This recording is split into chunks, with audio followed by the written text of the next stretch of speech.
Hey guys, how are we doing today? And welcome back to another episode of the automation campaign where we facelifted a couple vehicles in our two vehicles in the last episode, and we attempted to try and regain some of our losses. Now it worked for a little bit, and then all of a sudden it went red again. So what we're still trying to do in this episode is to try and find a way to make back some money. Now, I've had a little think, and I feel like that the Sposter is a flop. We can forget about the Sposter. We can produce some vehicles that will just sell on the side, but I think we're going to discontinue the Sposter. And in its place, we're going to replace the Gente, but we're going to replace it with two different vehicles instead of one. So one more family-orientated vehicle and one more city-orientated vehicle. And see if we can make small little van variants out of that as well. So without further ado, let's get into today's episode. So first thing we're going to do is we're going to have a look at what we can do in terms of replacing the Gente.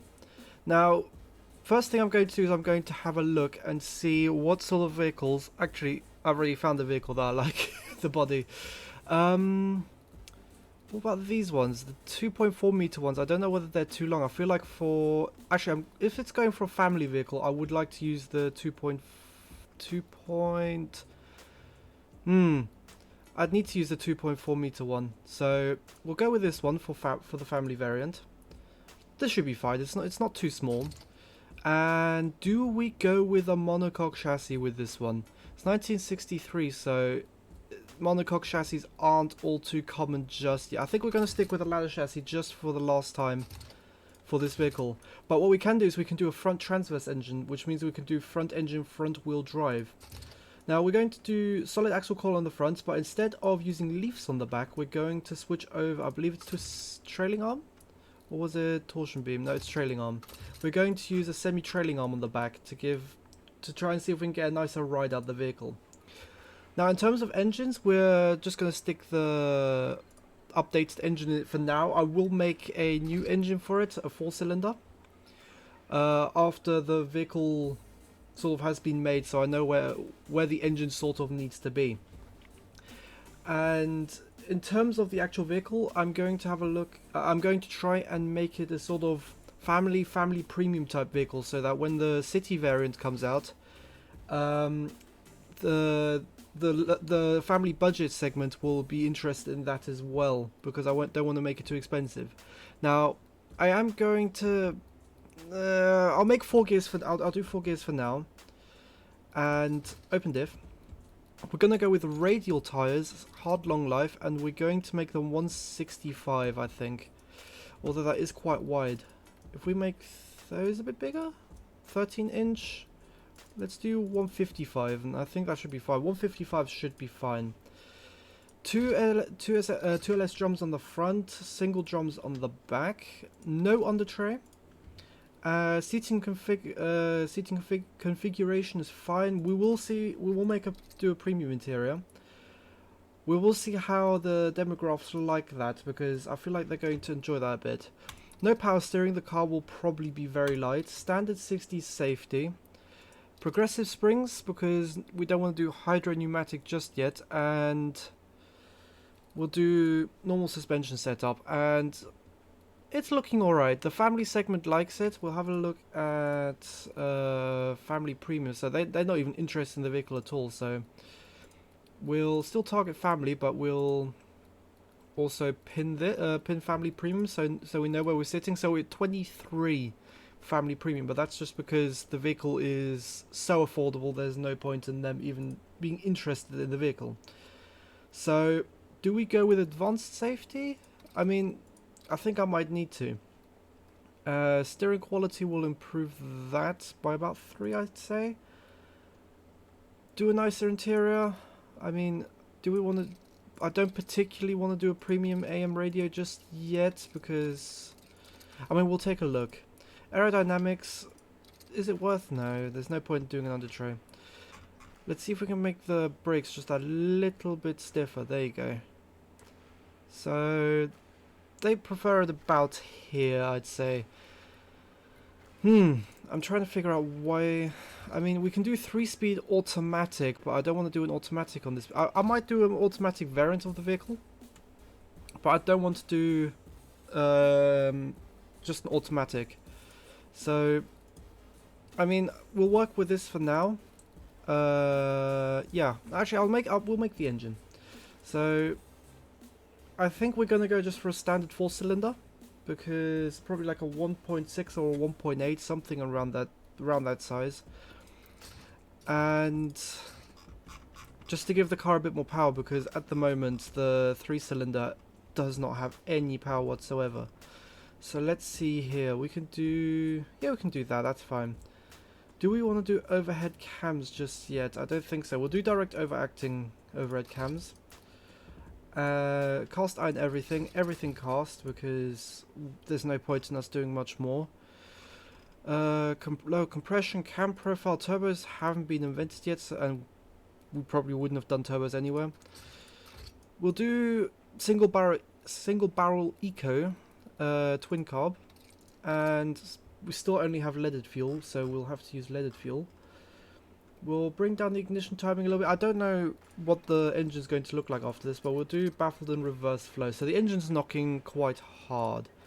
So compression was still very high, so we'll take down the compression a little bit. Reduce this? No. We'll see. It's already 50 months of engineering. We can cut that down by about 30%, so that shouldn't be a problem. Now, we want the vehicle to be efficient, and we want the vehicle to have enough power to keep it moving nicely, to give it a nice acceleration and stuff like that. So 5800, we'll do 5600 RPMs as a limit. We will do fuel quality increase, exhaust quality increase, and we will also do the top end as an increase, so we can, or we'll do +2. The +2 is alright, and we'll do. Is it knocking? No, it's not knocking. But we've now got 17.1 fuel efficiency, 92 octane. I don't see where the family premium's gone. It's disappeared. But we could. No, there's no point in us doing that. So the engine weighs about 130 kilos, which is just perfectly fine. The exhaust diameter, I mean, we'll leave it like that. There's no point in us choking the engine out completely. And yeah, I think this will work fine for now. We'll go with this. Now, knowingly, we can't lower the car. This looks ridiculous. I don't know whether it would be worth us doing double wishbone front suspension, because then we can lower it a bit, but the engineering time is just way higher, and I mean, yeah, it just doesn't make sense. What we can do though is we can increase the quality of the suspension. So we've got the car is very light in general. Like I said, it's about 875 kilos. Fuel efficiency 9.2 liters per 100 kilometers, which is also fine.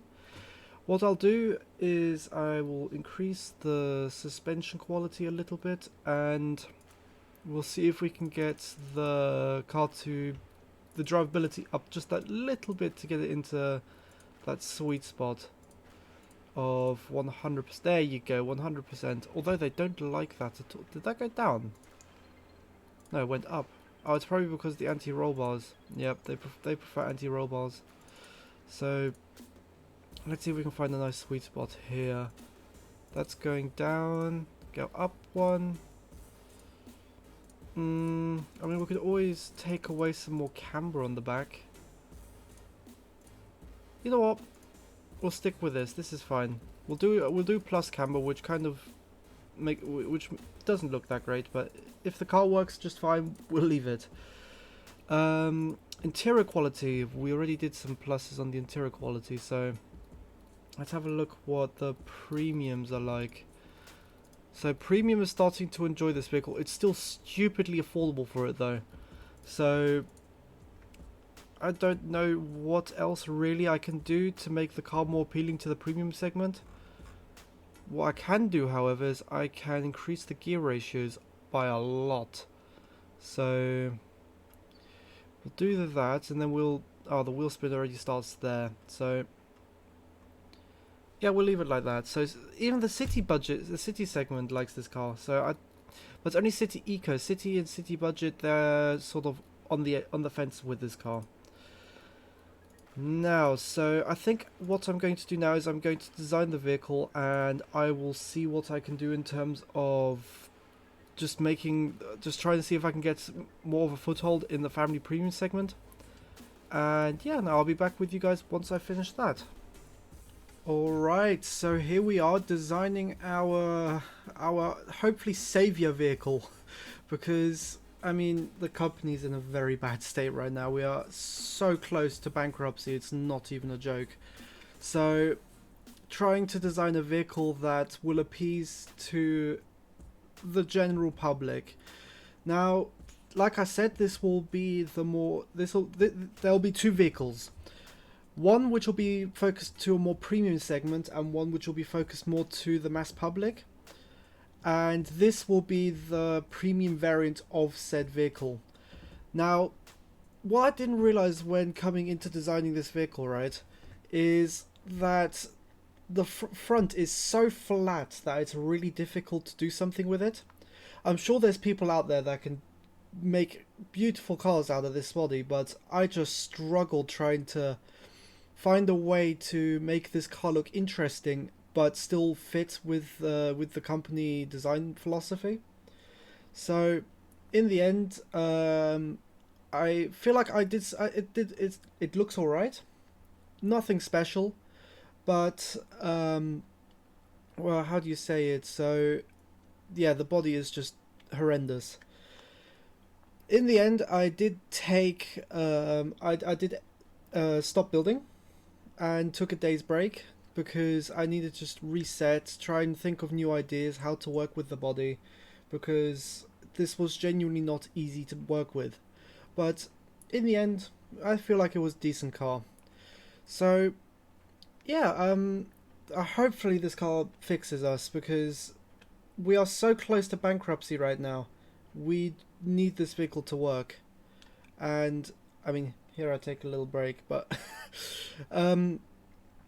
yeah, no, I hope you guys are enjoying the series. I'm enjoying making it, because I mean, it's just something for me to do, really, and I'm enjoying just making videos, making cars for you guys, and trying to make a company that will hopefully succeed. So yeah, I'm gonna call it there. I will talk to you guys once the vehicle has finished.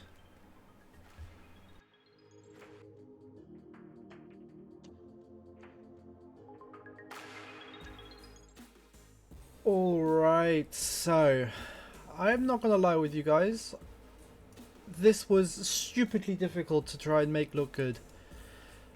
I think it's at a place where it's looking alright now, but still not super pleased. But not all cars end up being the best looking in the world, and I feel like this will just do just fine.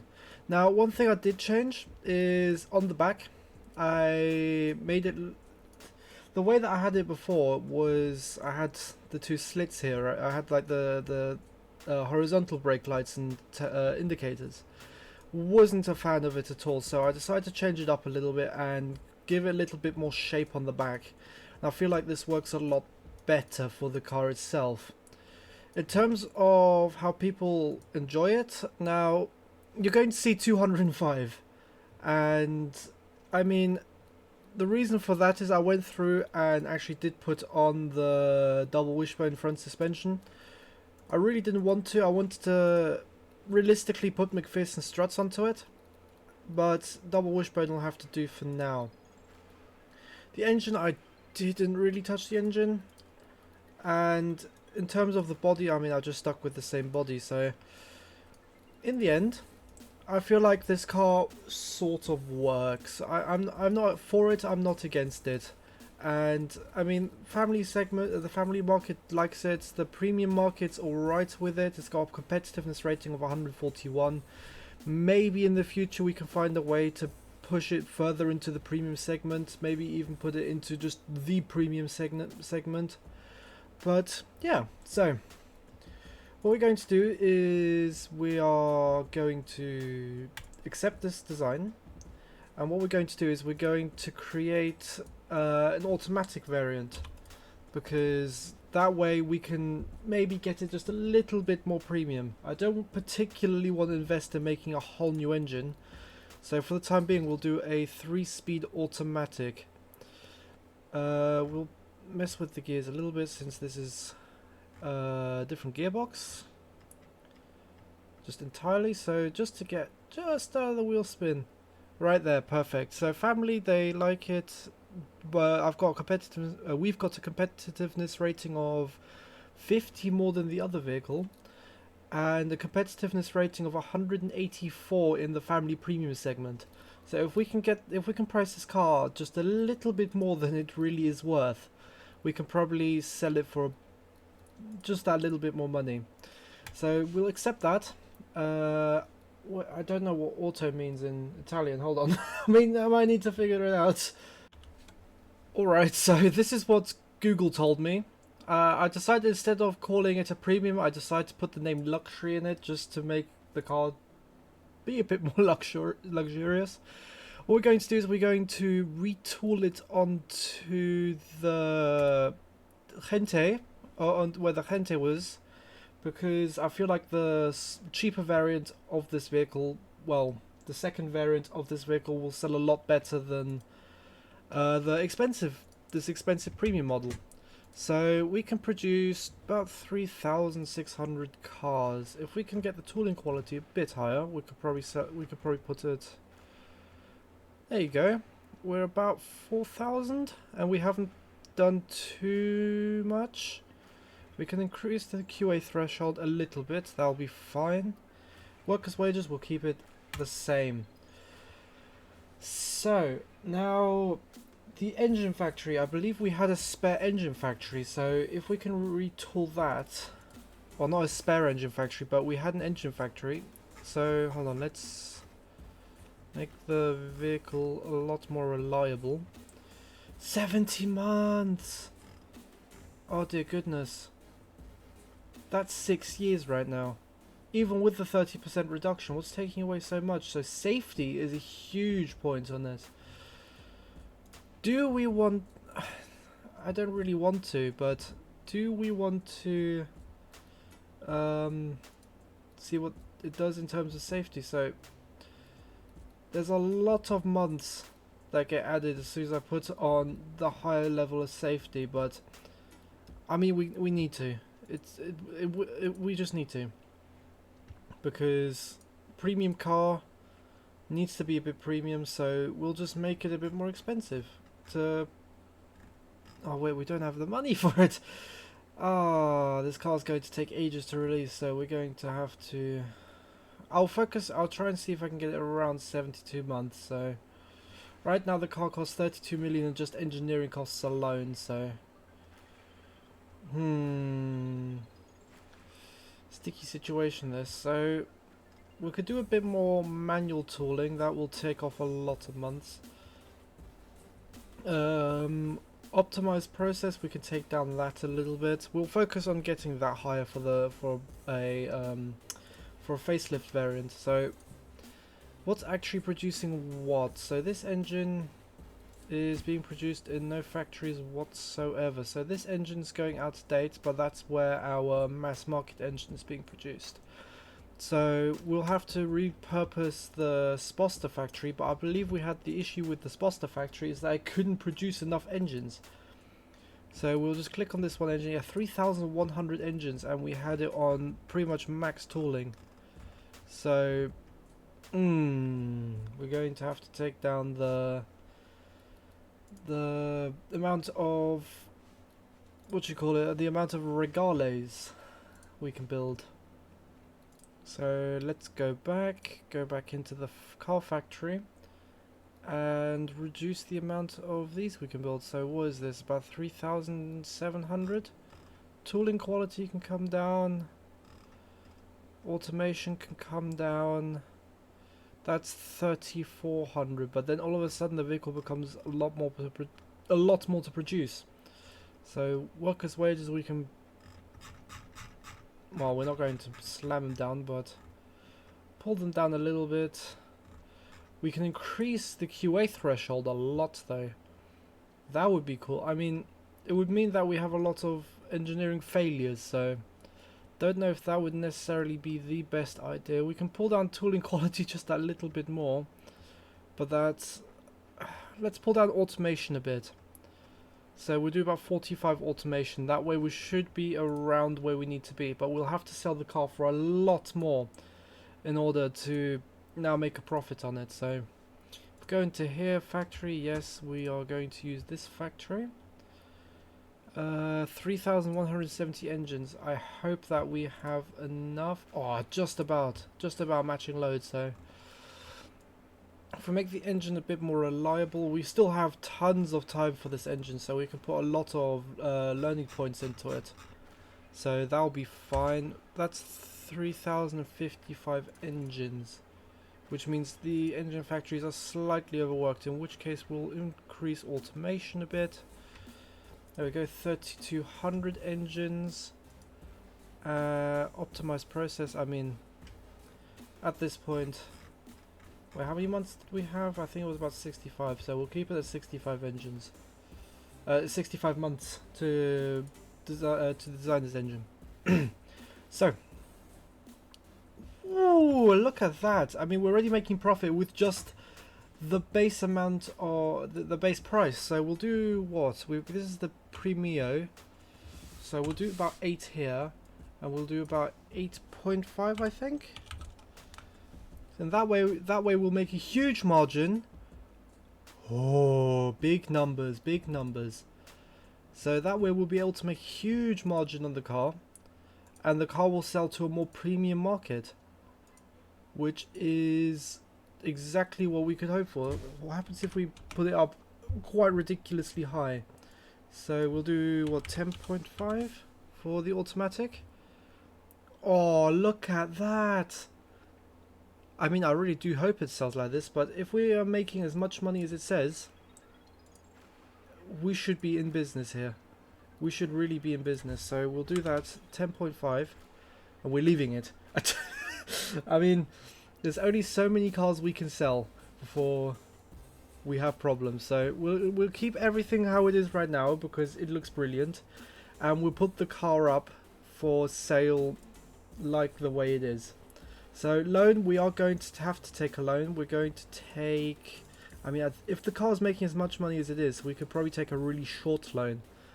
So we'll take a really short loan, sign off, and then, I mean, it's going to take ages to produce this car. That's the only issue I have here. And we're going to have to try and live off of these two cars in the background. I mean, the Sposter, we're going to pause production on it anyway because the amount of money it's losing us is ridiculous.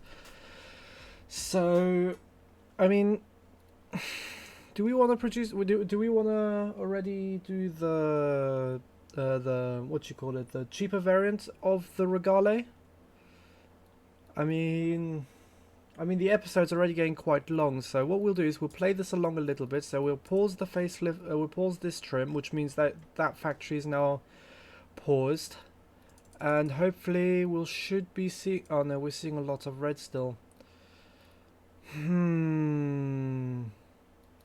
mean, the Gente is now losing us a lot of money as well. If we change the price on the Gente, hold on, we can is there a way? I believe it was Mark. Oh, I did not notice this. Hold on, we're going to try and market this vehicle in other countries now as well, or the company at least. Oh, that's brilliant. So we'll take that down. We'll max that. Do about 7. Drivability, it's a very drivable car. Practicality, we're very practical. Safety, we'll do 1. Reliability, we'll do 3. Fuel efficiency, we'll do 2. I mean, comfort and prestige, I mean, I don't know if that would be worth it, but we'll do it anyway. So we'll do the same over here. Somewhat. the same. And then we'll do, what was it, cargo volume, capacity, and braking. That's a lot of points I need to take away there. So we'll do that in terms of marketing right now. We'll do slightly more here.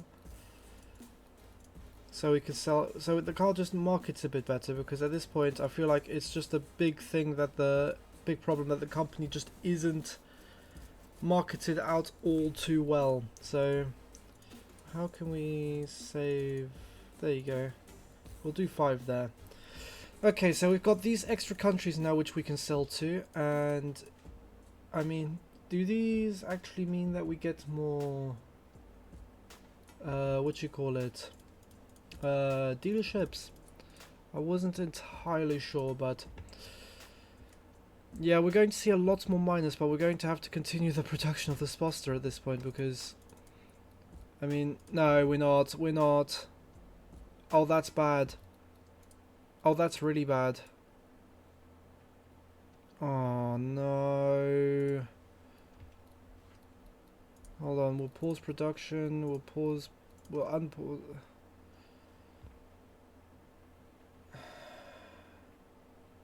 Covered 6 months. I think this might be the end for the company, if I'm honest. This is no, 9 million. That's the rest cars we've got. So if we just pause everything, what's losing us money? The Sposter. So we can just shut the factories down, I believe. Is there a way? So the factory cost per item. Is there a way we can just shut the factory down so we don't have to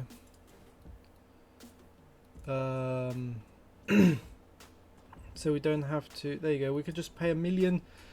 The vehicle doesn't get produced anymore. That's fine. So we just lose the amount of money that we oh god, I messed up. Oh no, why does that cost so much? Hold on.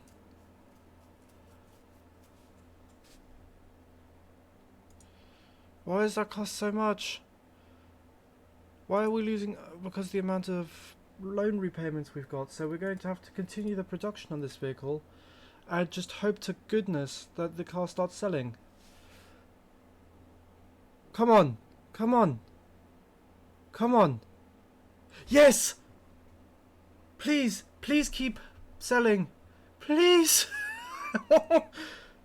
Is it because we're having to pay less in loans? Oh my goodness, we're actually making money. We might have just saved this. We might have just saved this. So we've got about 30 million as a buffer. That's amazing. All we have to do is get to the end, to when the Regale sells, and we're making money. So, I mean, we're making money now. So, oh. Come on, come on. I've never had it where I've been this close to bankruptcy in all my time playing. If we have a look at our finances, what do we have to repay? So we have to repay 31 million here, 80 million here, 91 million here, but that's for the Regale. That's the loan repayment. That's the loan we took for the Regale. 26 million here, 7 million here, 56 million here, and 16 million here. So we're making about 24 million expenses, I believe. No, revenue. If we have a look at expenses, we can see that we are paying 4.1 million in loans now. So we should be making even more money than before if we continue this. Well, not really, but we are steadily making money selling the gente, which I am super happy about. And on that very positive note, I will end the episode there. In the next episode, we will work on producing a lower class variant of the Regale for a more budget friendly segment. And yeah, I feel like we should be on the road to recovery now. I do wish you guys a very lovely day, and goodbye.